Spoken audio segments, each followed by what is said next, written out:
자리에 일어나셔서 찬송가 1장을 다 함께 찬양하겠습니다.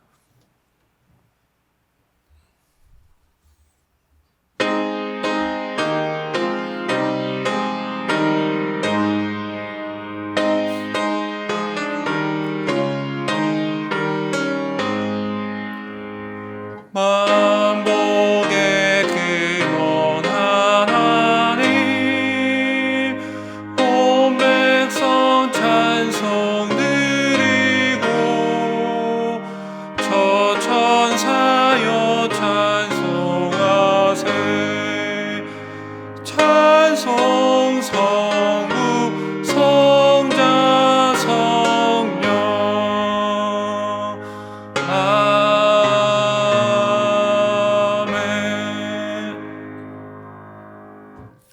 찬양받기에 합당하신 하나님, 지난 주일 우리가 거룩한 주일을 맞이하고 이제 3일째 되는 오늘 주님께 나와 하나님께 말씀을 듣고 또한 찬양하는 자리에 나왔습니다. 지난 날들을 하나님, 피난처 되신 하나님께서 우리를 눈동자와 같이 지켜주시고, 특별히 오늘 사순절이 시작하는 제 수요일 가운데 주님의 성전에 나와서 예배 가운데 인도해 주심에 참 감사드립니다.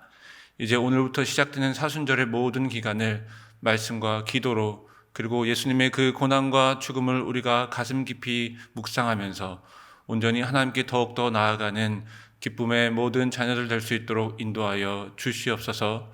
그래서 주님의 그 복음과 사랑이 우리의 삶 가운데 드러날 수 있도록 우리를 인도하여 주시옵소서. 사랑과 은혜가 많으신 하나님, 저기 터키와 시리아 가운데 큰 지진으로 많은 환난과 어려움에 빠진 주님의 자녀들이 있습니다. 또한 하나님, 우리 주변에는 여러 가지 이유로 경제적인 어려움으로, 특별히 난방비 폭탄으로 어려움에 빠진 우리 주변의 이웃들이 많이 있습니다.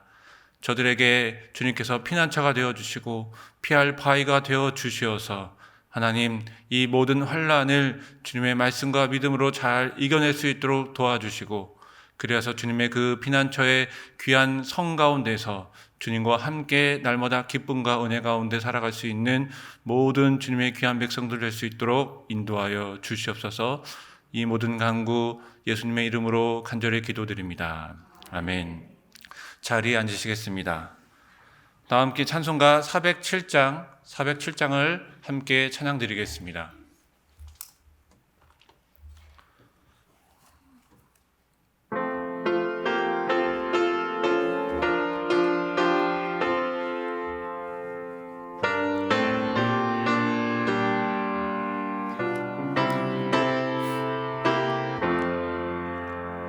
그 주와 함께 나 죽었으니, 그 주와 함께 나 살았도다. 영광의 그날이 이르도록 언제나 주만 바라봅니다. 언제나 주는 날 사랑하사 언제나 새 생명 주시나니, 영광의 그날에 이르도록 언제나 주만 바라봅니다. 마음속에 시험을 받을 때와 무거운 근심이 있을 때에 주께서 그때도 같이 하사 언제나 나를 도와주시네. 언제나 주는 날 사랑하사 언제나 새 생명 주시나니, 영광의 그날에 이르도록 언제나 주만 바라봅니다. 뼈 아픈 눈물을 흘릴 때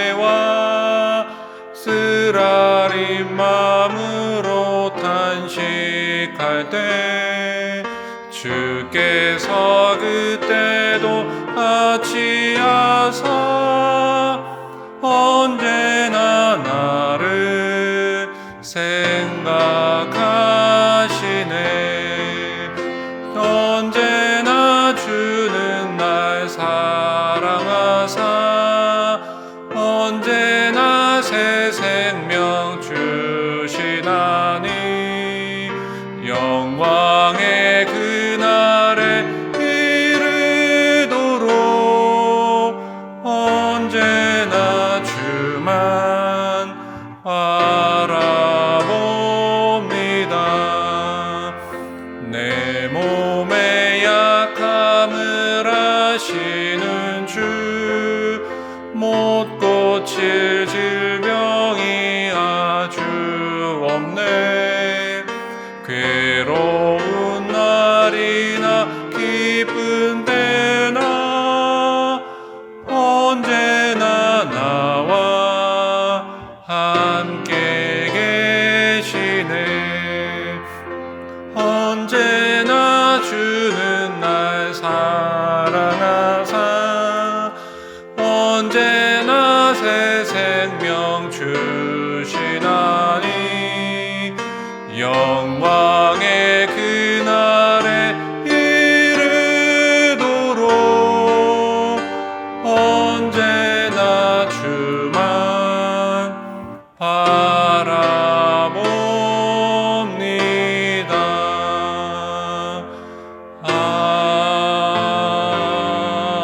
아멘. 오늘 우리에게 주시는 하나님의 말씀은 고린도후서 4장 7절부터 10절까지 말씀입니다. 고린도후서 4장 7절부터 10절까지의 말씀은 신약성경 289쪽에 있습니다. 고린도후서 4장 7절부터 10절의 말씀을 한 절씩 교독하겠습니다. 제가 7절 먼저 봉독합니다. 우리가 이 보배를 질그릇에 가졌으니 이는 심히 큰 능력은 하나님께 있고 우리에게 있지 아니함을 알게 하려 함이라.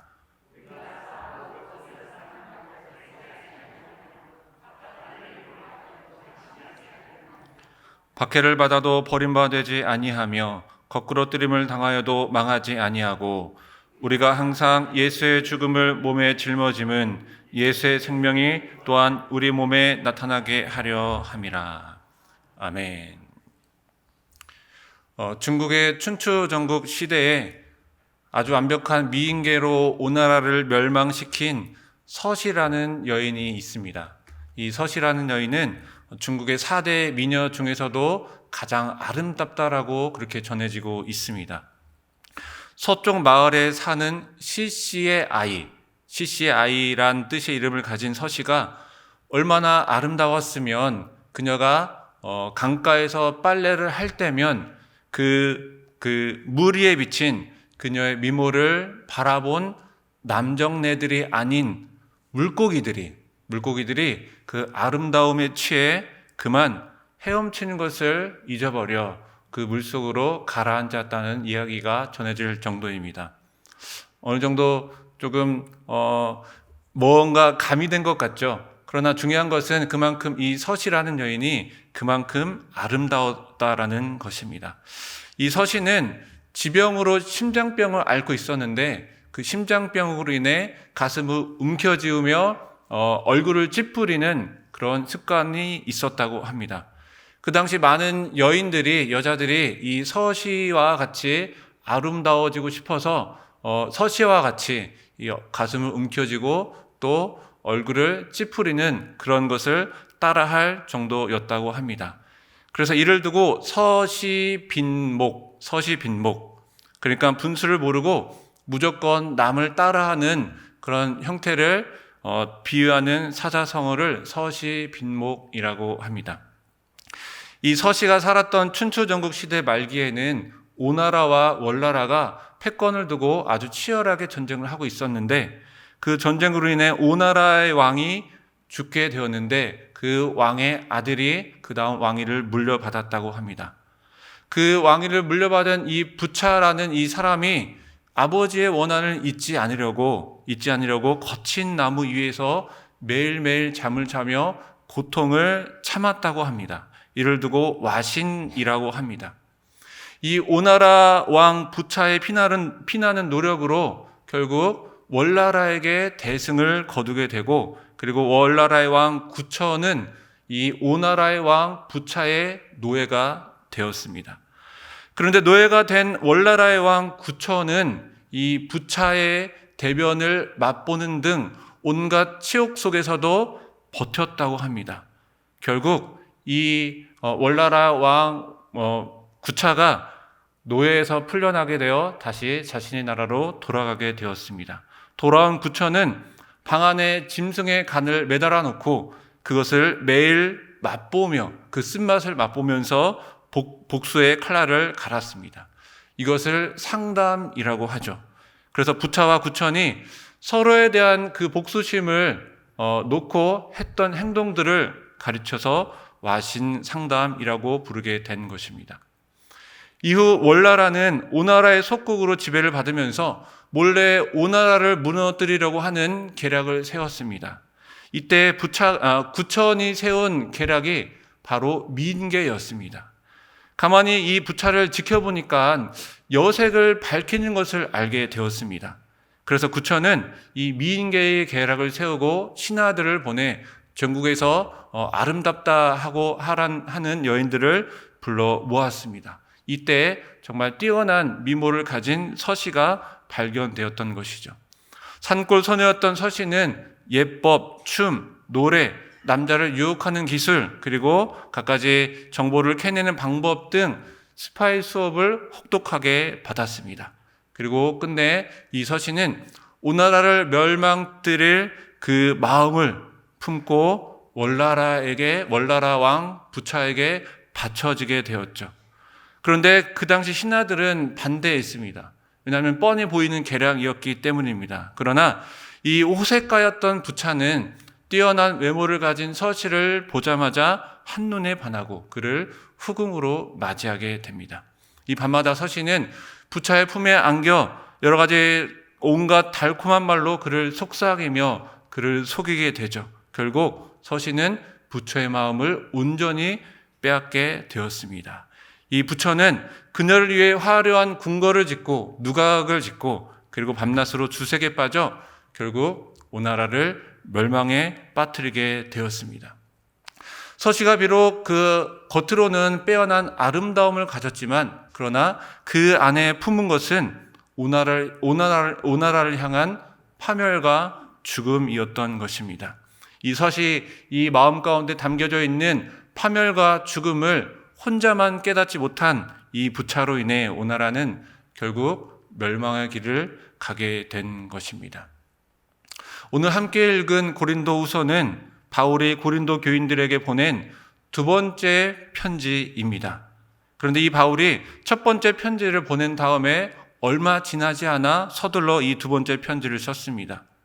바울이 어느 날 고린도 교회로부터 좋지 않은 소식을 전해 들었는데 그 좋지 않은 소식을 전해 들은 바울은 첫 번째 편지를 보냈지만 그 고린도 교회의 상황이 전혀 나아지지 않자 직접 고린도를 방문하게 되었습니다. 이때 바울이 고린도 교회를 방문했는데 이 고린도 교회의 일부 교인으로부터 아주 극렬한 공격을 받았고 모욕을 당했습니다. 결국 그 문제를 해결하지 못한 채 다시 에베소로 돌아온 바울은 눈물을 흘리며 고린도 교회에 다시 한번 편지를 썼습니다. 이 편지를 디도에게 맡겨 디도가 바울의 편지를 들고 화해의 임무를 위탁한 채 고린도 교회로 가게 된 것입니다. 애타게 디도를 기다린 바울은 결국 좋은 소식을 가지고 온 디도를 만나게 되었고 디도로부터 고린도 교회가 이제 바울에게 잘못했던 것을 깨닫고 바울의 교훈을 겸허히 받아들이기로 한 기쁨의 소식을 들었습니다. 이렇게 반가운 소식을 접하게 되자 이에 대한 답변으로 쓴 서신이 바로 오늘 고린도 후서입니다. 그런데 고린도 교회에 문제가 생긴 것은 바로 바울을 반대하는 적대자들 때문이었습니다. 이 바울의 적대자들은 바울의 가르침을 비난하며 그리고 그의 사도권에 대하여 이의를 제기하였습니다. 이렇게 바울에게 반대하는 일부 이 세력들이 이 고린도 교회의 교인들을 선동하였고, 그리고 그래서 고린도 교회가 어려움을 겪었는데, 대부분의 교인들은 바울의 첫 번째 편지를 읽고 받고 나서 회개하며 돌아섰습니다. 그런데 일부 극렬한 이 반대자들, 유대 그리스도인들과 비롯한 거짓 교사들은 계속하여 바울을 공격하였고, 그리고 바울의 가르침을 비난하며 더 나아가 바울이 전한 복음에 도전을 한 것입니다. 그들이 이 바울을 공격한 방법은 여러 가지가 있는데, 그들은 다른 교회에서 받은 추천장을 제시하며 바울을 공격했습니다. 그러니까 이 적대자들이 자신들이 어느 정도의 권위가 있다는 것입니다. 또한 자신들이 특별히 경험한 어떤 계시 체험과 황홀경을 또 증거로 내세우기도 했고, 더 나아가 그들은 자신들만의 성경 해석을 자랑하며 바울의 복음을 비난하였습니다. 그런데 여기서 그치지 않고 그들은 더 나아가 바울의 외모를 비난하고, 바울의 외모를 격하시키고, 그리고 바울이 어눌한 말을 한다는 것을 공격하며 바울을 비인격적으로 공격하였던 것입니다. 또 이러한 바울의 대적자들의 일부들은 다른 도시들까지, 그러니까 바울을 계속 쫓아다니며 이 바울을 공격하고 비난하고, 그리고 바울을 협박하며 핍박하였던 것입니다. 여러분, 이런 바울의 대적자들의 모습을 가만히 살펴보니까 저는 예수님을 따라다니던 누가 생각났을까요? 바리새인들이 떠올랐습니다. 이 예수님의 그 뒤를 졸졸졸 쫓아다니며 예수님의 그 한마디 한마디에 비난하고 꼬투리 잡고, 그리고 예수님과 그 제자들의 그 행동 하나하나를 어떻게 해서든지 비난하며 비난하는 그 바리새인들의 모습이 떠오른 것입니다. 그런데 이런 바울의 대적자들의 공격에 비난에 대처하는 이 바울의 모습이 정말 놀랍죠. 정말 초인적인 모습을 보여주고 있습니다. 바울의 적대자들은 바울의 실패와 혹은 연약함을 내세워 비인격적일 정도로 바울을 비난하고 있지만, 바울은 그들과 똑같이 그들을 비난하지 않았습니다. 오히려 바울은 편지를 통해 그들이 다시 진리로 돌아올 것을, 다시 예수님께로 돌아올 것을 눈물로 호소하고 있는 것입니다. 마치 오른뺨을 맞았는데 왼뺨을 내미는 것 같은 아주 놀라운 행동을 보여주고 있는 것입니다. 어떻게 이렇게 바울이 이런 비난과 핍박 속에서도 이런 놀라운 모습을 보여주고 있을까요? 그 해답은 바로 오늘 함께 읽은 7절에 있습니다. 우리 오늘 말씀 7절을 함께 봉독하겠습니다. 우리가 이 보배를 질그릇에 가졌으니 이는 심히 큰 능력은 하나님께 있고 우리에게 있지 아니함을 알게 하려 함이니라.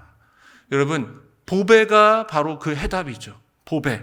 이 바울이 말하는 보배는 과연 무엇일까요? 바울은 고린도후서 3장 후반과 4장 초반에서 주의 영광, 진리, 복음, 그리스도의 영광의 복음의 광채 등과 같은 이런 단어와 구절들을 나열하면서 하나님의 영광과 그리스도의 영광에 대해서 3장과 4절에 이어서 말하고 있습니다.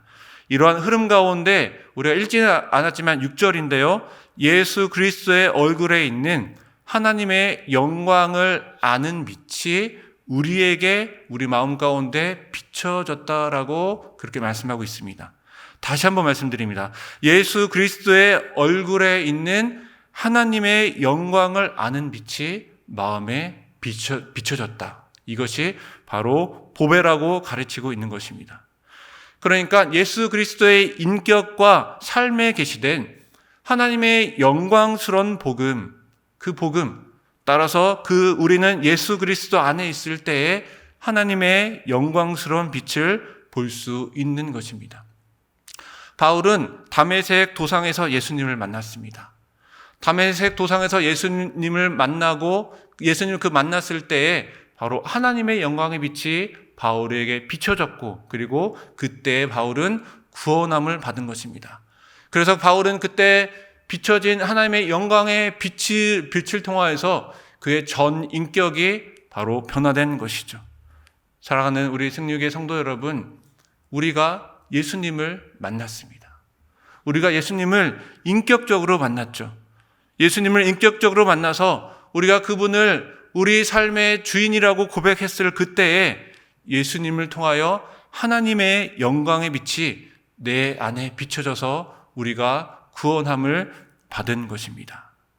바로 이 하나님의 영광의 빛, 이 보배가 이 바울 이 내면 가운데 가득했기 때문에 바울은 어떠한 고난과 어떠한 핍박과 어떠한 비인격적인 그 어떠한 공격 속에서도 전혀 흔들리지 않았던 것입니다. 여러분들, 우리가 방금 7절을 함께 읽었는데요. 보배라는 단어가 나오고 그 다음에 중요한 단어 한 가지가 더 나오죠. 한번 말씀을 다시 한번 띄워주실까요? 네, 7절입니다. 네, 보배를 질그릇에 가졌으니. 여러분, 질그릇에 담겨져 있다라고 바울이 진술을 하고 있습니다. 여러분, 질그릇은 깨어지기 쉽거나 혹은 금이 가기 쉬워서 그 안에 있는 내용물이 새거나 혹은 내용물이 사라지기 쉬운 그릇입니다. 별로 보잘것없는 것이죠. 여러분, 귀한 것은 어디에 담아 놓습니까, 여러분? 귀한 음식은 사실 먹음직도스럽고 보험직도스럽고 그리고 그래도 그 그릇이 튼튼한 그릇 가운데 담습니다. 더 귀한 것은 우리가 어디에 둡니까? 돈 같은 거 어디에 두세요? 집에 두기 어려우니까 이제 은행에 가면은 아주 금고와 같은 튼튼한 곳이 있지 않습니까? 금고에게 맡기기도 하고 또 뭐 폐물 같은 것이 있으면은 그냥 아무런 곳에 놓는 것이 아니라 뭐 이렇게 자그마한 상자에 최소한 뭐 시건 장치라도 해놓고 그곳에 담아놓는 것이 원리입니다. 그런데 하나님께서는 질그릇과 같이 특별하지 않은 곳에 바로 귀중한 보배를 담아주셨습니다. 이 보배와 질그릇의 은유를 통해 우리는 인간의 참된 모습이 한계와 그리고 육신적인 연약함에 있음을 우리는 알 수 있습니다. 사실 사도 바울도 오늘 말씀 속에서 자신의 연약함을 고백하고 있습니다. 또한 우리가 지난주 2월 10일 금요기도의 말씀 혹시 기억나시나요? 어떻게 해서든지라는 제 말씀의 설교 말씀이었습니다. 그 위대한 이 바울조차, 우리가 생각하기에 정말 위대한 이 바울조차도, 바로 결승선 앞에 서 있는 것 같은 이 바울조차도 어떻게 해서든지 죽은 자 가운데서 부활하기 위해, 부활에 이르기 위해 푯대를 향하여 달려간다고 고백하는 것이 아니겠습니까? 실제로 오늘 말씀 속에서 바울은 자신의 연약함을 8절과 9절에서 분명히 드러내고 있습니다. 우겨쌈을 당하여서 갇힌 듯한 느낌을 받고 있고, 답답한 일을 당하여 무엇을 어떻게 할지 당황스러워하고 있고, 핍박과 거꾸러뜨림을 당하여서 몹시 괴로운 상태에 빠진 그 모습을, 자신의 연약함을 오늘 8절과 9절에서 드러나고 있는 것입니다. 그런데 하나님께서는 예수 그리스도 안에 있는 최고의 값진 보물, 바로 그 구원의 메시지를 깨지기 쉽고 그리고 오류에 빠지기 쉬운 바로 우리 인간들에게 맡기셨습니다. 이것이 은혜죠. 이것이 은혜라고 이야기할 수 있는 것입니다. 마땅히 담겨져야 할 그릇이 있는데 그 그릇에 담겨졌다면 우리가 그것을 은혜라고 이야기하지 않습니다. 내 안에 마땅히 담겨지지 않아야 하는데 담겨졌음을 우리는 은혜라고 이야기하는 것입니다. 그래서 연약한 바울은, 질그릇과 같이 연약한 바울은 오늘 아니하며의 은혜를 받았습니다. 오늘 8절과 9절인데요. 8절과 9절을 함께 다시 한번 봉독해 보겠습니다. 우리가 사방으로 우겨쌈을 당하여도 쌓이지 아니하며, 답답한 일을 당하여도 낙심하지 아니하며, 박해를 받아도 버림받지 아니하며, 거꾸러뜨림을 당하여도 망하지 아니하고. 그 위대한 사도 바울도 그 아니하며의 은혜를 받은 것이죠. 사실 오늘 말씀을 준비하면서 저는 또 한 가지 떠오르는 것이 있습니다. 아니, 이 위대한 바울도 이렇게 고백하는데 어떻게 해서든지 자신이 연약하다고 고백하고 있는데 나는 그 고난과 고통을 이겨낼 수 있을까? 내가 벗어날 수 있을까? 여러분, 근데 오늘 말씀의 초점은 이 깨어지기 쉬운 질그릇에 있는 것이 아니라 너무나도 귀중한 보배, 즉 자기 백성 가운데에 거하시는 하나님의 강력한 임재에 있는 것입니다. 우리는 비록 깨지기 쉽고 그리고 그렇게 연약한 존재이지만, 그리고 바울보다도 훨씬 더 부족한 존재이지만, 하나님께서는 연약한 우리를 통해, 연약한 저와 여러분들을 통해 복된 소식을 전하게 하시며, 또한 그 복된 소식을 전하는 사역을 감당할 수 있는 능력을 우리 가운데 주시는 것입니다. 그래서 하나님의 영광에 비친 그 보배가 우리 가운데 충만하게 담겨져 있을 때에 내가 우겨쌈을 당하고 답답함과 핍박을 체험하고 또는 거꾸러뜨림을 당하여도 우리가 버림받지 않고 망하지 않는 것입니다. 오히려 하나님께서 담겨주신 그 하나님의 영광의 빛 보배를 통하여 우리 육체 가운데 예수님의 생명이 우리 연약한 육체를 통하여 더욱더 분명하게 드러나는 것입니다. 여러분, 생명은 무엇입니까? 생명은 죽이는 것이 아니라 살리는 것입니다. 생명은 그 무엇인가를 더욱더 풍성하게 하는 것입니다. 특별히 예수님의 생명이 나타난 성도들의 삶에는 두 가지가 나타나야 되는데요. 가장 먼저 첫 번째는 복음의 영광이 나타나야 합니다. 좀 더 쉽게 말씀을 드리면, 나를 통하여, 내 삶을 통하여, 나의 말과 언어와 그리고 나의 행동들을 통하여 타인이, 다른 사람들이 예수 그리스도를 느끼고 바라보고 그리고 그 예수님 앞에 나올 수 있는 것이 되어야 한다는 것입니다. 많은 사람들을 구원으로 인도하는 복음의 능력이 바로 내 삶을 통해 드러나야 한다라는 것입니다. 그래서 바울은 고린도후서 2장 14절에서 다음과 같이 고백하고 있습니다. 항상 우리를 그리스도 안에서 이기게 하시고 우리로 말미암아 각처에서 그리스도를 아는 냄새를 나타내시는 하나님께 감사하노라. 아멘. 여러분, 한번 옷에 있는 냄새를 맡아보실까요? 자신의 한번 냄새를 맡아보실까요? 예수님의 냄새가 나십니까? 아니면 아침에 먹었던 찌개 냄새가 나십니까? 우리의 삶을 통해 예수님의 그 복음의 능력이, 그리고 그 한 생명을 향한 정말 놀라운 능력이 우리의 삶 가운데 드러나야 된다는 것입니다. 다음으로 예수님의 생명이 나타난 성도들의 삶에는 두 번째로 사랑이 드러나야 합니다. 그리스도를 위해 희생하는 성도들에게는 그리스도인으로서의 사랑의 빛이 드러나야 합니다. 왜냐하면 하나님은 바로 사랑 그 자체이시기 때문입니다. 따라서 우리의 말 한마디 한마디에 사랑이 묻어나고 우리의 행동 하나하나에서 사랑을 느낄 수가 있어야 합니다. 누가요? 내가 아니고 누가요? 옆에 있는 사람이, 타인이. 여러분, 한번 옆에 있는 지체를 한번 살며시 바라보실까요? 우리 옆에 있는 우리 성도님의 그 말을 통하여서 혹은 행동을 통하여서 하나님의 사랑이 느껴지십니까? 네. 우리 앞에 있는 우리 권사님 아멘 하셨습니다. 감사합니다. 예수님의 생명이 드러난 우리의 그리스도의 삶 가운데는 바로 이 사랑이 덧입혀져야 되죠. 하나님께서 우리에게 그 영광의 빛을 비춰주신 그 이유는 무엇입니까? 바로 나를 사랑해 주셨기 때문입니다. 하나님의 사랑을 덧입혀진 우리의 삶 가운데는 바로 하나님의 사랑이 드러나야 하는 것입니다.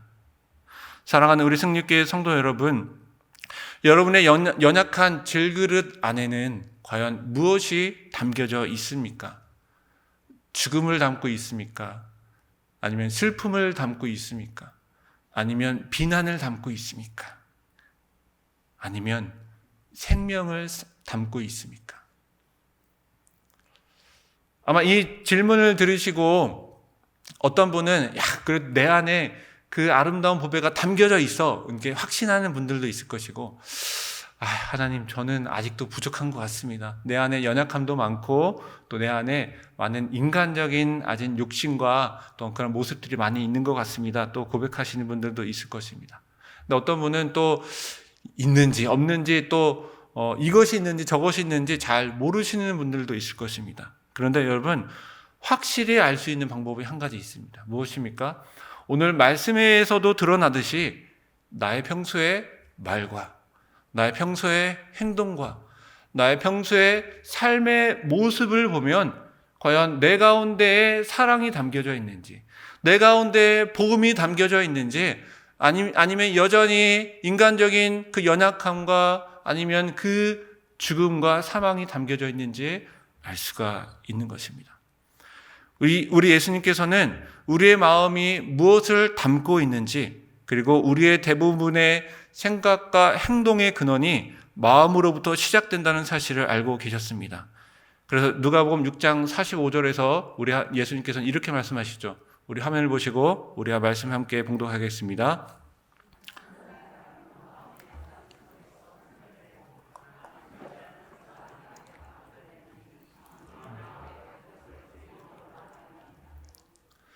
네, 여러분 마음 가운데 선이 있습니까? 그러면 여러분들 말과 행동 가운데 선이 드러납니다. 여러분들 마음 가운데 악이 있습니까? 그러면 여러분들의 말과 행동에 악이 드러나는 것이죠. 역으로 생각해도 그렇습니다.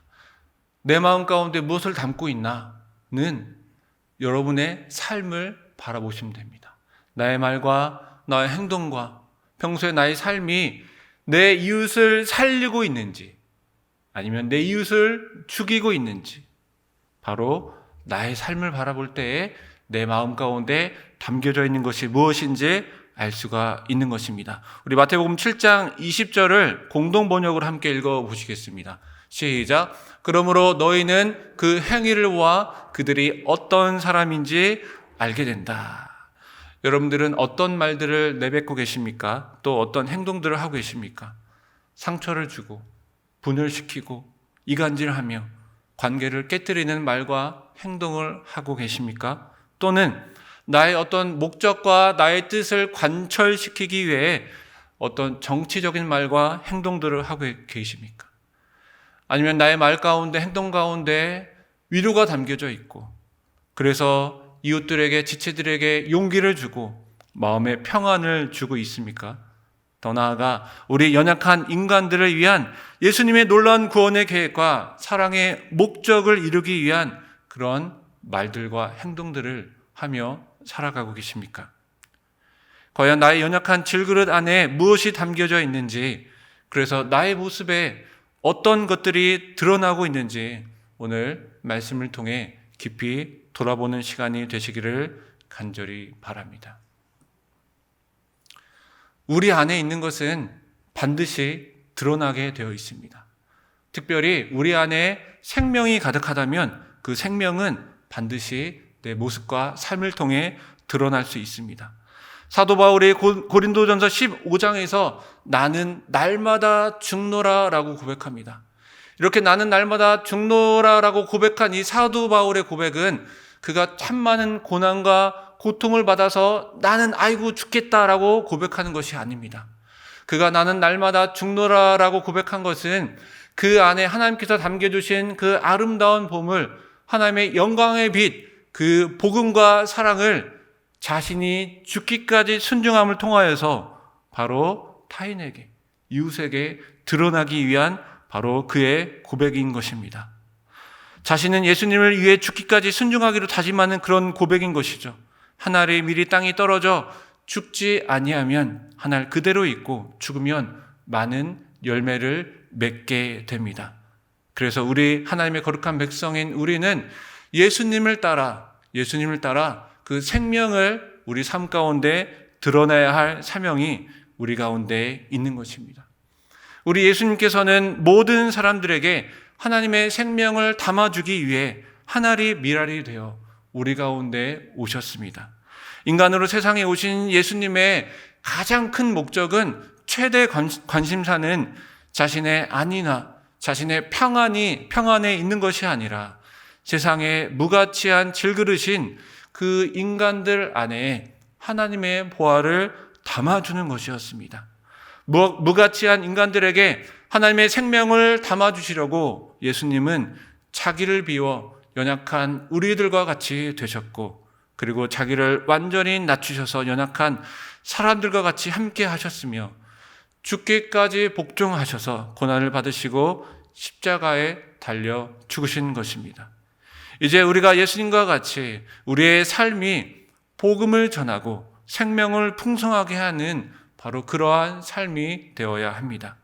이 세상의 무수한 질그릇듯이 보배 없이 무가치하게 버려져 있음을 바라보고 우리가 긍휼한 마음을 우리 가운데 품어야 합니다. 또한 이 세상의 무가치한 질그릇 가운데에 보화를 담는 것이 바로 우리의 가장 큰 목적, 최대의 관심사가 되어야 합니다. 그런데 이렇게 타인을 우리가 마음으로 품는 것, 그리고 예수님의 생명을 우리 육체 가운데 드러내는 것은 정말 쉽지 않습니다. 때로는 바울과 같이 괴롭고 고난을 당하고 그리고 비참함 가운데 던져질 수도 있습니다. 어떤 때는 우겨쌈을 당하고 답답함과 핍박을 경험하며 그리고 거꾸러뜨림을 당할 수도 있습니다. 그렇지만 인간을 위해 철저히 섬기신 그 예수님의 그 모습을 우리가 바라보며 예수님과 같이 고난을 당하고 죽임을 당할 수도 있지만, 그러나 그 예수님을 따라 우리 또한 바로 하나님의 복음과 하나님의 생명과 하나님의 사랑을 우리 마음 가운데, 우리 연약한 육체 가운데 담아내야 할 것입니다. 그런데 분명한 사실은 우리의 고난이 깊으면 깊을수록 바로 주님의 능력 또한 더욱더 크게 드러난다는 것입니다. 그러나 더욱더 분명한 사실은 바로 예수님의 생명이 나의 삶 가운데 함께 하시기 때문에 내가 어떠한 고난을 받고 어떠한 비난을 받고 그 어떤 핍박과 고통 속에서도 우리가 끝내 부러지지 않고 우리가 망하지 않는 것입니다. 우리 한국교회 최초의 선교자 토마스 선교사가 있습니다. 우리 토마스 선교사는 1863년 그의 아내와 함께 선교를 하기 위해 중국 땅을 처음으로 밟았습니다. 당시 그의 아내는 임신 중이었는데 그 척박한 중국 땅에 적응하지 못하고 약 4개월 만에 유산을 하게 되었고 결국 그 아내도 죽음에 이르게 되었습니다. 중국 땅에 도착한 지 그 처참한 고난을 당한 토마스 선교사는 이렇게 고백했다고 합니다. 내가 중국 땅에 선교하러 왔는데 내가 이런 고난을 당하게 되었는가, 이런 고백을 하면서 토마스 선교사가 가장 큰 고난과 비참함에 빠졌다고 합니다. 그런데 얼마 후에 토마스 선교사는 조선 땅에서 박해를 피해 중국으로 도망온 천주교 신자 2명을 만나게 되었습니다. 그리고 한국에서 건너온 중국 땅에 도착한 천주교 신자 2명으로부터 조선 땅에는 그리스도인이 없다는 말을 듣고 다시 한번 그 마음 가운데 조선 땅을 향한 뜨거운 마음을 품게 되었습니다. 그리하여서 1865년 약 3개월간 황해도 연안에서 머물면서 한국어를 배우면서 자신이 가져온 성경을 섬 주민들에게 나누어 주었습니다. 이제 한국어를 어느 정도 익힌 토마스는 좀 더 서울에 와서 좀 더 넓은 선교를 하기 위해 배를 타고 오는 도중에 태풍을 만나 좌초되어서 다시 중국으로 간신히 돌아오게 되었습니다. 그 이듬해 토마스 선교사는 미국의 상선 제너럴 셔먼호를 타고 조선에 입국하게 되었습니다. 그런데 그 당시 쇄국 정책을 펼치고 있었던 조선에 의해 그의 입국이 거부되었고 제너럴 셔먼호는 관군들과 주민들의 공격을 받아 불길에 휩싸이고 말았습니다. 이때 토마스 선교사는 그 불길을 피해 자신이 지니고 있던 한문 성경을 가지고 무트로 헤엄쳐 나왔는데 그 무트에서는 기다리고 있었던 관군들이 배에서 나와서 살아남은 자들을 무참히 죽이고 있었습니다. 토마스 선교사는 자기를 죽이려고 달려드는 군졸에게 어떤 행동을 했을까요? 토마스 선교사가 보여준 행동은 다름 아닌 자신이 가지고 있었던 성경을 자신을 향해 달려드는 군졸에게 건네주었던 것입니다. 자신을 공격하며 죽이려고 하는 사람에게 토마스 선교사가 보여주었던 모습은 바로 복음을 전하는 모습이었습니다. 그런데 그 당시에 이 성경을 받은 군졸은 그 성경을 받지 않고 그 성경을 바다에 놓고 갔다고 합니다. 그런데 이제 그 집으로 돌아가던 이 군졸이 돌아가던 길에 이상했던 것입니다.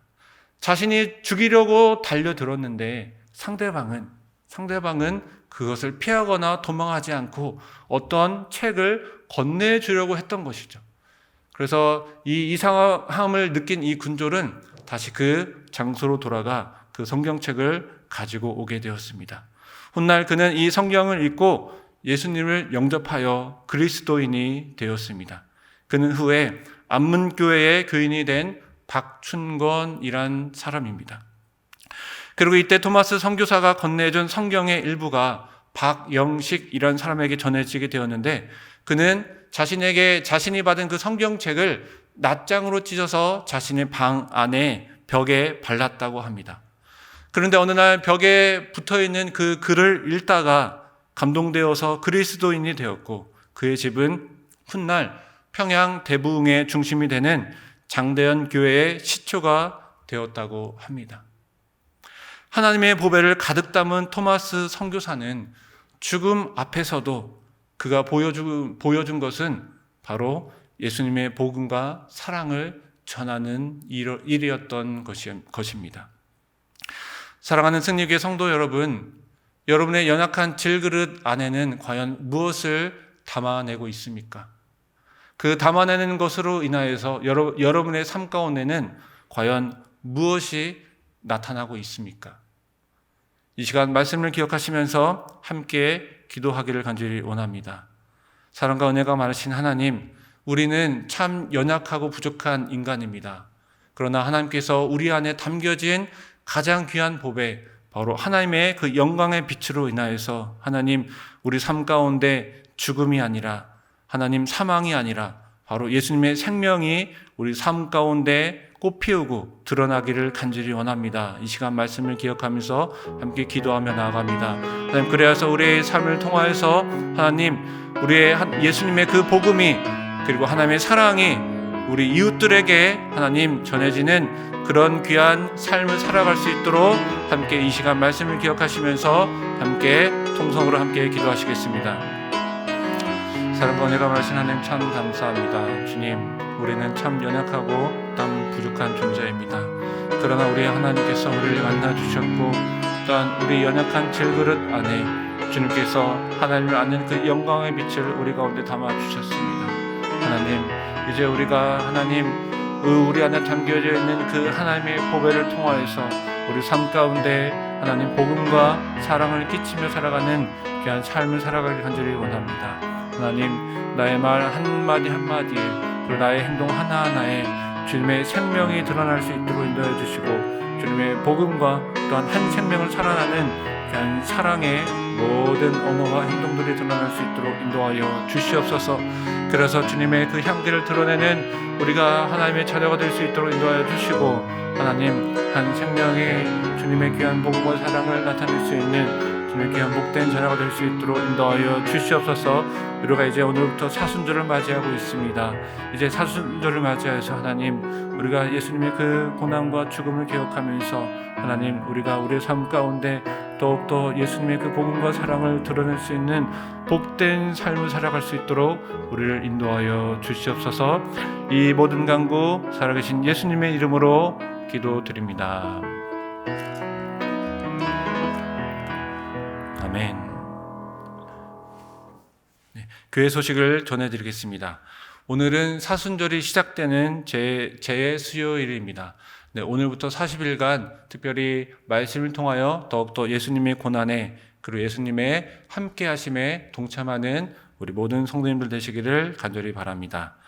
교리대학과 유아문화학교 모집을 계속해서 하고 있습니다. 자세한 내용은 주보를 참고해 주시기 바랍니다.